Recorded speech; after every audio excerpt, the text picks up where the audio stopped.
When Dave arrived at the miller's home, he found a problem he had never encountered.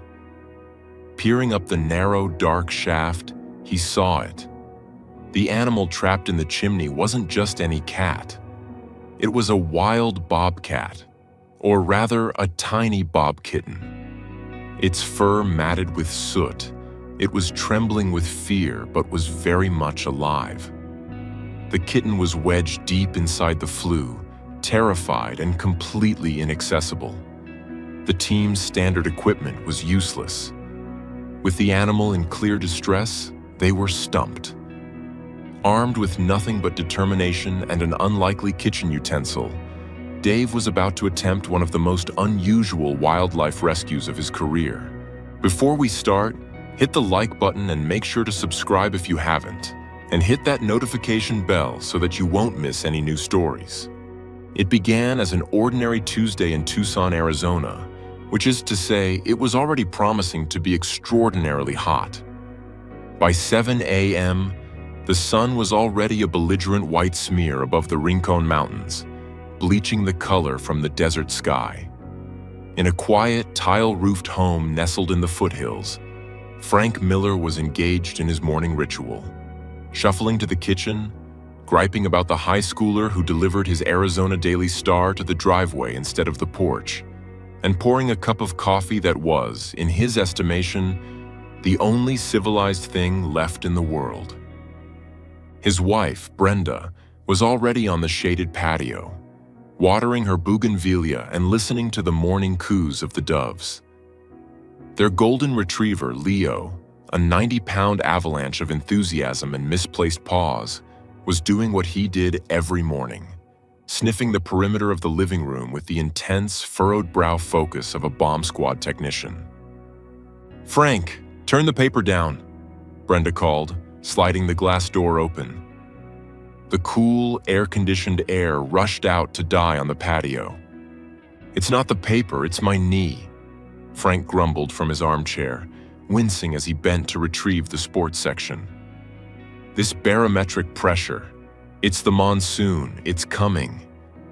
"It's not your knee and it's not the paper," Brenda said, stepping inside. She tilted her head, her silver blonde hair catching the light. "Listen." Frank sighed, the universal sound of a husband being asked to participate in an auditory mystery. He held his breath. The house was quiet, save for the hum of the refrigerator and the tick-tick-tick of the grandfather clock in the hall. "I don't hear anything," he announced, rattling his paper definitively. "Except maybe that kid on his skateboard 2 streets over. Thwack, thwack, thwack. Ought to be illegal before 9 a.m. "No, Frank." "Shh." Brenda walked across the Saltillo tile, her gaze fixed on the great room's fireplace. It was a handsome mission-style adobe hearth, but in their 20 years in this house, they'd never used it. It was a decorative shelf, home to a spray of dried grass and a rather unfortunate ceramic coyote Brenda's sister had made in a pottery class. Leo suddenly whined. He padded over to the fireplace, snuffed at the metal screen, and then whined again, a high-pitched, anxious sound. He backed away, his tail tucked, and looked at Brenda as if to say, "You're going to handle this, right?" "See?" Brenda whispered. "Even Leo hears it." Frank lowered his paper, his annoyance giving way to curiosity. He stood, his joints popping in protest, and joined his wife. He leaned his good ear toward the black square, and then he heard it. It wasn't a thwack, or a bird, or a loose shingle. It was a faint, dry scratching, like a single twig being dragged across cardboard. And beneath it, a sound so small it was almost imaginary. A high, thin mewl.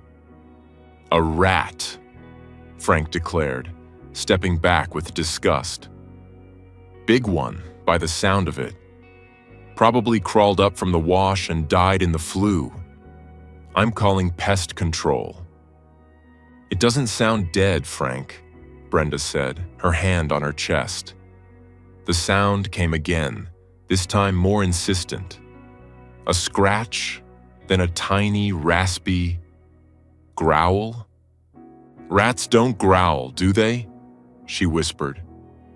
"A raccoon, then. Rabid. Even better." Frank was already reaching for the phone book. "Wait." Brenda, ever the braver of the two, knelt and grabbed the small flashlight from the junk drawer. She clicked it on and aimed the beam through the mesh screen into the blackness of the firebox. The scratching stopped. The beam cut through the dark, illuminating soot, a few old leaves, and the iron lever for the damper. "I don't see anything," she said, frustrated. "It's up in the chimney, Bren. Just call the guy." Brenda leaned closer, pressing her face to the cool metal screen. "Hello?" she called softly, feeling ridiculous. From the darkness, 2 pinpricks of light ignited. They weren't red, like a demon, or dull, like an insect. They were a brilliant, burning gold. The glinting eyes flickered, blinked, and then stared right back at her. Brenda gasped and fell backward. "Frank! Frank, there's something in there. It's looking right at me." The tiny, raspy sound came again, louder this time. It wasn't a growl of aggression. It was a sound of pure, abject terror. It was, unmistakably, the sound of a kitten. "Well, I'll be," Frank said, putting the phone down. "Stray cat. Must have fallen from the roof. How the heck are we going to get it out?" "We're not," Brenda said, her voice firm. She knew the limits of their 70-year-old joints. "We're not calling pest control. We're calling wildlife." Halfway across Tucson, Dave Sterling was checking the fluid on the Tucson Wildlife Heroes Unit truck and trying to explain to the new recruit, Chloe, why one should never, ever try to sweet-talk a javelina. "They're not pigs, Chloe. They're peccaries. And they don't have brains. They just have a pointy end-goes-forward instinct. You get between a mom and, well, anything. And you're going to be explaining it to a triage nurse." "I just thought if I was calm, it would be calm," Chloe said, defensively polishing the truck's logo. She was 24, fresh out of U of A's wildlife biology program, and still possessed a dangerous level of optimism about interspecies communication.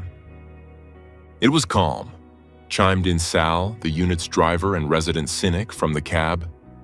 "It was calmly trying to sever your femoral artery.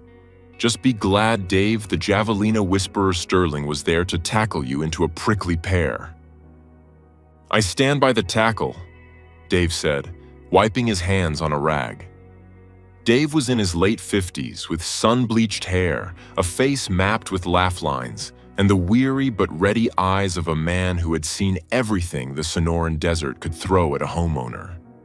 He'd pulled rattlesnakes from pool skimmers, Gila monsters from car engines, and a very confused great horned owl from a high school gymnasium's rafters. The radio crackled. "Unit 3, got a call. Domestic residents, Tanque Verde foothills. Homeowners report an animal in their fireplace. Possible feline." "Feline?" Chloe brightened. Like a house cat, Chloe," Sal said, starting the engine. "A very, very stupid house cat that got stuck. We're going to drive 40 minutes to do a job a chimney sweep could do. Put your gloves on." When they arrived, Frank and Brenda Miller met them at the door. Leo the retriever was hiding in the kitchen, his courage having evaporated entirely. "It's in there," Brenda said, her voice trembling. "It sounds so scared." "All right, folks, let's take a look," Dave said, all business. He clicked on his Fenix headlamp, the band tight around his forehead. He entered the living room, which was cool and dark after the blinding morning sun. "You say you saw eyes?" Golden eyes, Brenda confirmed, and it hissed at me. Okay. Dave knelt, his knees cracking. He peered into the firebox, the beam of his headlamp cutting a cone of light. "Evening, ma'am," he muttered, as if greeting a neighbor. He assessed the situation. Modern flue, concrete liner, narrow. The sound was coming from above the damper, which was closed. "Well, there's your problem," Dave said, his voice slightly muffled. "It didn't fall all the way down. It's sitting on the damper ledge. Smart, but stuck." "Is it a cat?" Frank asked, hovering uselessly. Dave turned his head, his headlamp beam catching Frank square in the eyes. "Not exactly, Frank." He stood up, brushing soot from his shirt. He looked at the Millers, then at Chloe. "It's a kitten, all right," he said, "but it's not a Felis catus. Folks, you've got a Lynx rufus, a bobcat." Brenda's hands flew to her mouth. "A bobcat? A baby?" Frank's jaw went slack. In my fireplace? Are you sure?" "Positive," Dave said. "Spotted, tufted ears, face like a grumpy old man. That's a bob kitten, and he is not happy." Chloe's eyes went wide. "A bobcat? Wow, is it okay? Can we get it?" Dave's professionalism returned. "That's the new problem. The flue is too narrow for my snare pole, and the grasper is too short. It's about 3, maybe 4 feet above the damper, and the angle is terrible. I can't get my arms up there." He turned to Sal. "Get the extension grasper, and the thick gloves, the really thick ones." Sal returned, and for 10 minutes, Dave and Chloe tried to get a purchase on the animal. They were met with a flurry of terrifying hisses and spits that echoed down the chimney. The sounds were far too ferocious for such a tiny creature. "I can't get a grip," Dave said, pulling the tool back. "The grasper is too wide, it'll hurt it. And I can't get the loop around it. It's wedged itself in the corner." "It sounds like it's in distress," Chloe said, her face creased with worry. "Can we, I don't know, go from the roof? And push it down?" Dave shook his head. "Too dangerous. We'd break its leg. No, we need something. Long and thin, but with a pincer at the end." They all stood there, stumped. Frank, Brenda, Dave, Chloe, and Sal, staring at a fireplace as if it were an undefusable bomb. "A coat hanger?" Frank suggested. "Too sharp, we'll puncture it," Dave said. A pool noodle?" Brenda offered. "To do what, ma'am?" "Annoy it," Sal replied, a little too quickly. Dave shot him a look. The group fell silent again, the only sound the muffled, desperate hissing from the chimney. Sal, who had been scanning the room, suddenly pointed, not at the fireplace, but at the kitchen. Brenda had left a large salad bowl on the counter, and next to it, gleaming in the morning light, was a pair of long stainless steel salad tongs, the kind with scalloped spoon-like ends. "Ma'am," Sal said, a slow grin spreading across his face. "Are you particularly attached to those salad tongs?" Brenda blinked. My tongs?" Dave looked where Sal was pointing. His eyes widened. He looked back at Sal. He looked at the fireplace. He looked back at the tongs. "You're not serious," Chloe said. "It's just stupid enough to work," Dave said, a laugh escaping his lips. "They're long, they're thin, and the ends are rounded." Brenda, may I? I suppose, she said. I just used them for the pasta salad last night. Even better, Sal muttered. It's dinner and a show. Frank let out a bark of disbelieving laughter. You're going to rescue a wild bobcat with my wife's salad tongs? Unless you've got a better idea, Frank, yes I am, Dave said. He took the tongs from Brenda, flexing them. These are good quality. Nice spring. He knelt again, took a deep breath, and plunged his head and shoulders back into the fireplace.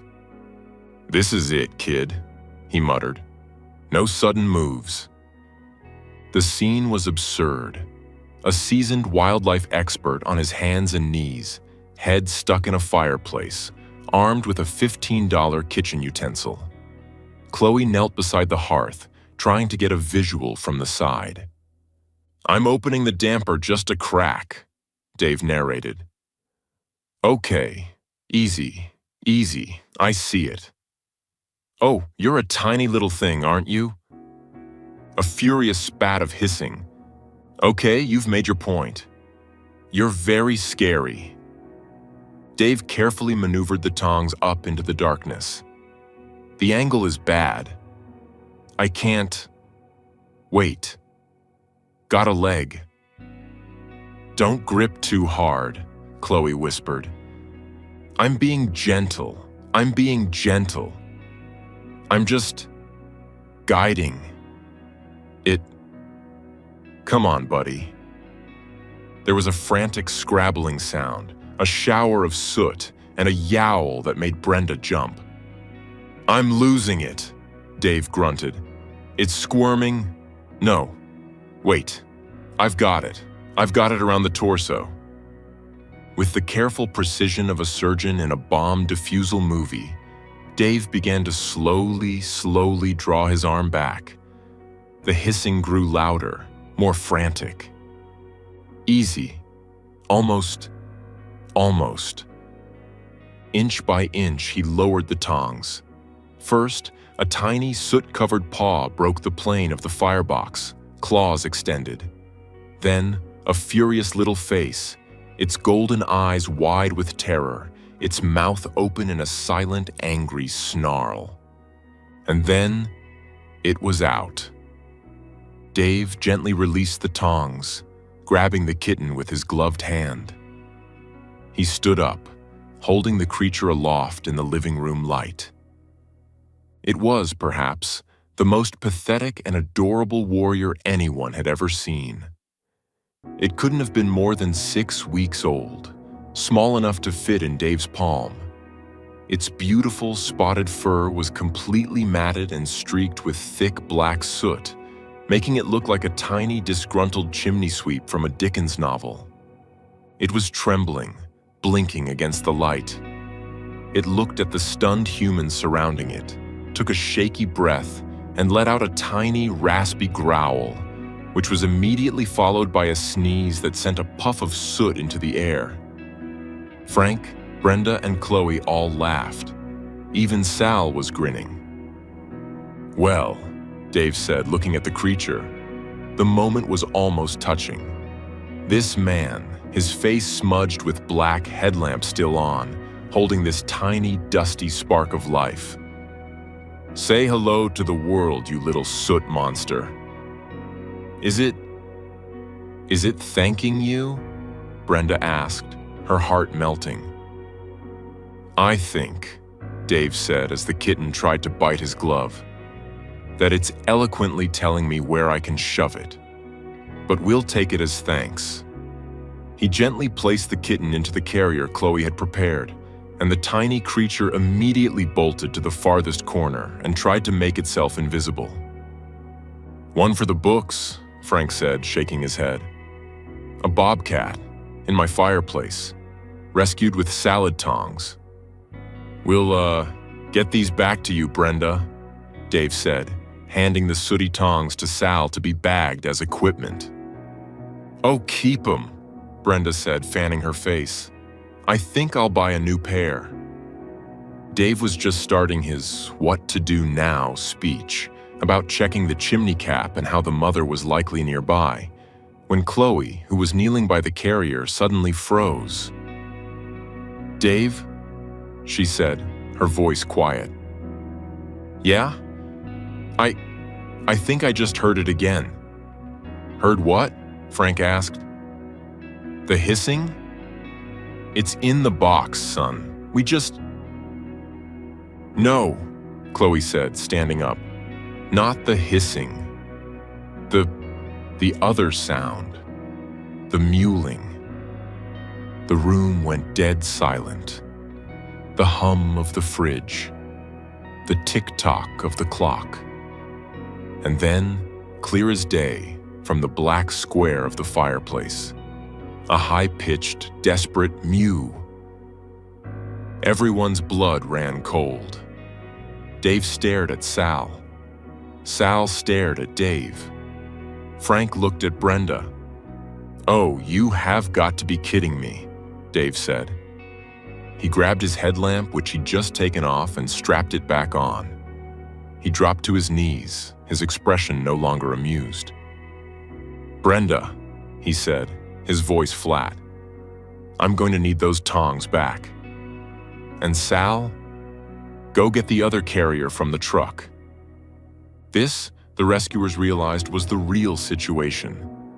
This was why the title of the incident report would later be filed under multi-feline chimney extraction, and why the story Dave would tell at the bar for the next 10 years just got a whole lot better. What they couldn't believe wasn't just the one bobcat. It was that the chimney had become a bobcat clown car. "I see it," Dave called from the hearth, his voice echoing. "It's smaller than the first one. Must be the runt. It's wedged in the flue liner." This rescue was harder. The second kitten was weaker, and it wasn't fighting. Dave had to gently nudge it with the tongs, coaxing it onto the damper ledge before he could get a gentle grip. Another 10 tense minutes passed. Brenda was chewing her thumbnail. Frank was pacing. Finally, Dave pulled the second one out. It was just as sooty, but terrifyingly quiet. It was smaller, its eyes barely open. "It's not moving," Chloe whispered as Dave placed it in her hands. "It's cold," Dave said, stripping off his gloves. "And in shock. Rub it. Briskly." Chloe took a towel and began to vigorously rub the tiny, limp creature. Come on, little guy. Wake up. You're safe." As she worked, Frank, who had been staring at the fireplace, suddenly said, "Wait a minute." Dave, exhausted, looked at him. "Don't say it, Frank." I think I saw another pair of eyes. Way in the back." Dave Sterling let his head fall back and stared at the ceiling. He let out a long, suffering sigh. "Sal," he yelled, "is there a third carrier in that truck?" "We only have 2, Sal yelled back. "Then get the damn laundry basket from my house." It took another 15 minutes. This third kitten was the feistiest of all, having watched its siblings get abducted by a giant metal pincer. It led Dave on a merry chase around the smoke shelf, but eventually, the salad tongs won again. When Dave stood up this time, he was holding the third kitten, which was hissing and spitting, a perfect miniature of its mother. He was covered in soot from his eyebrows to his waist, his uniform a mess. He placed the third kitten in the box with the first, and they immediately hissed at each other before huddling together. Chloe, meanwhile, had managed to get the second kitten to squeak. It was alive. The living room was a disaster zone. Soot was everywhere. 2 carriers were filled with hissing, terrified bobcats. Brenda was on the verge of tears. Frank looked like he'd just seen his 401k evaporate. Dave, the hero of the hour, looked at the salad tongs in his hand. He looked at Brenda. "I'm so sorry, ma'am," he said, "but I think I bent these." An hour later, the Miller living room was clean, and the 3 Bob kittens were in the back of the Wildlife Heroes truck. Chloe had used a bottle of water and gauze to gently wipe the soot from their faces, revealing 3 identical, beautiful, and utterly furious little creatures. "All healthy," Dave confirmed, checking their gums. "A little dehydrated maybe, but no injuries. Mom must have stashed them in there this morning while she was hunting, thinking it was a safe den. She probably got spooked and hasn't been able to get back." Or, Sal added, she tried to get them out, realized she'd made a terrible parenting decision and just left them. "No," Chloe said, shaking her head. "She's out there. I'd bet on it." As if on cue, Brenda, who was standing on her back patio, called out, "Dave, over there!" Dave and Chloe walked out. Brenda was pointing toward the dense scrub and cacti that marked the edge of their property, about 50 yards into the desert wash. At first, Dave saw nothing, just shimmering heat and the skeleton arms of a saguaro. And then he saw her. She was magnificent, a full-grown adult bobcat, lean and powerful, her coat a perfect camouflage of tan and brown. She wasn't pacing nervously. She was sitting perfectly still on top of a termite mound watching the house. Just watching. Waiting. "There she is," Dave said, his voice low. "Good eyes, Brenda." "Oh, the poor thing," Brenda whispered. She must have been terrified hearing them cry. "Well," Dave said, "let's fix this." They brought the carriers to the very edge of the manicured lawn. The mother bobcat watched, unblinking. She didn't move. "Okay," Dave said to Chloe. "Open the doors." Both at once, then back away, slowly. Chloe knelt, her heart pounding. She flipped the latches. The doors swung open. For a moment, nothing happened. The 3 kittens, now clean, huddled in the back of their boxes. The mother bobcat stood up. She let out a low, soft chuff. It wasn't a roar or a meow. It was a sound of command. One kitten poked its head out, then the second. The third, the feisty one, tumbled out right after. They stood on the grass, confused, blinking in the bright sun. The mother chuffed again, louder. The 3 kittens snapped to attention.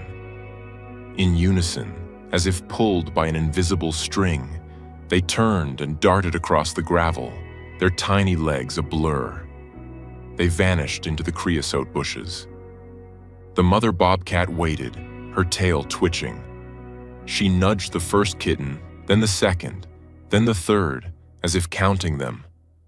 Satisfied, she gave one last look at the house, a look of what Frank would later swear was pure, unadulterated annoyance. And then she, too, disappeared into the desert.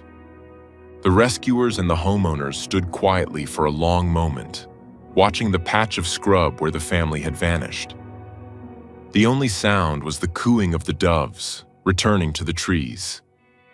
What had begun as a strange, frightening household disturbance had turned into something else entirely. It was a story of quick thinking, of compassion, and of one very, very unusual kitchen rescue, ×3. Frank Miller broke the silence. "Well," he said, clearing his throat, "I suppose I'll call a guy about a chimney cap today." He turned to Dave, Chloe, and Sal, who were packing up their gear. "You 3, you want some coffee? I just made a fresh pot. It's the only civilized thing left."